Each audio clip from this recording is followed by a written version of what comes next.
Et votre invité Benjamin, c'est Major Frédéric Delcourt qui commande le peloton de surveillance et d'intervention de gendarmerie de Fontenay-le-Comte en Vendée. Bonjour Major Frédéric Delcourt.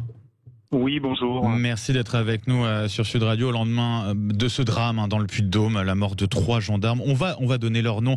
Il s'agit du brigadier Mavel, 21 ans, de l'adjudant Dupuis, 37 ans, et du lieutenant Morel, 45 ans. Ils étaient en intervention pour secourir une femme dans une affaire de violence conjugale. Ils ont été tués par son conjoint.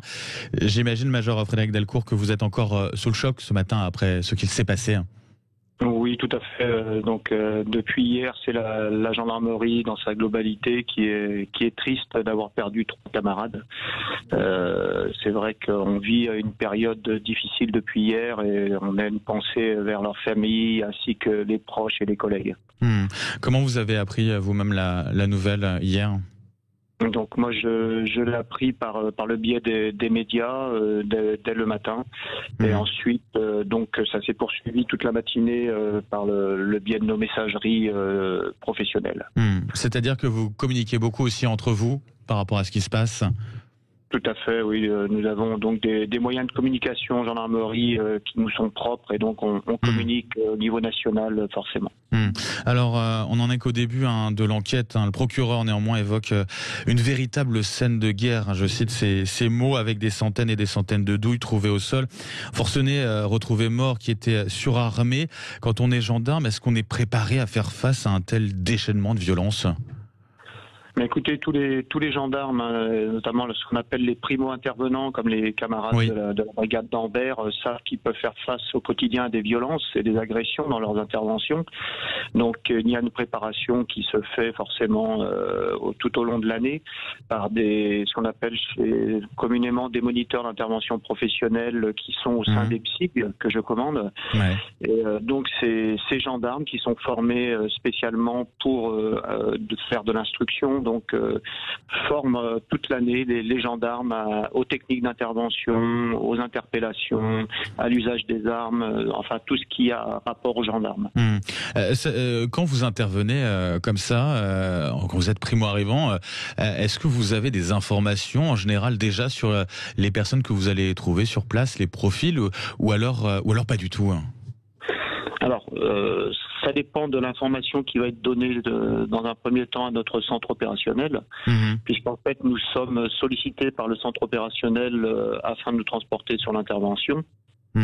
Donc là, dans ce cas-là, on savait que c'était une femme qui était réfugiée sur son toit suite à des violences, et donc au fur et à mesure de l'intervention, ce sont les gendarmes sur le terrain qui vont faire remonter l'information et ça va permettre forcément d'engager les renforts, comme vous avez pu le constater, le nombre impressionnant de militaires qui ont été déployés sur cette intervention.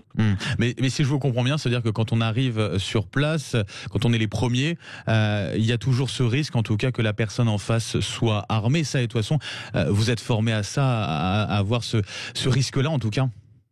Tout à fait. De toute façon, il n'y a jamais d'intervention banale. Chaque appel réserve son lot d'incertitudes. Et la mission la plus anodine, qui en apparence peut basculer en situation opérationnelle très complexe et virer au drame, malheureusement, comme l'autre soir.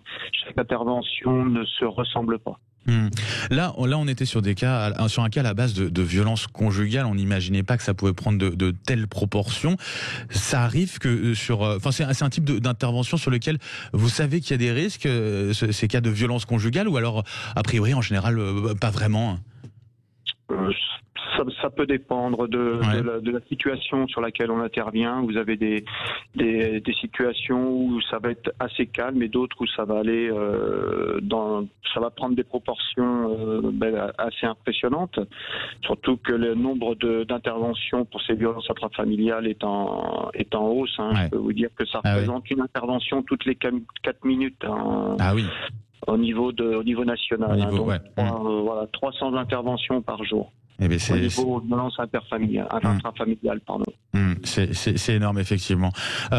Vous concernant les gendarmes, est-ce qu'on peut parler ici d'un acte isolé, ou alors vous constatez de plus en plus une hausse des violences à votre rencontre dans le cadre de vos interventions ?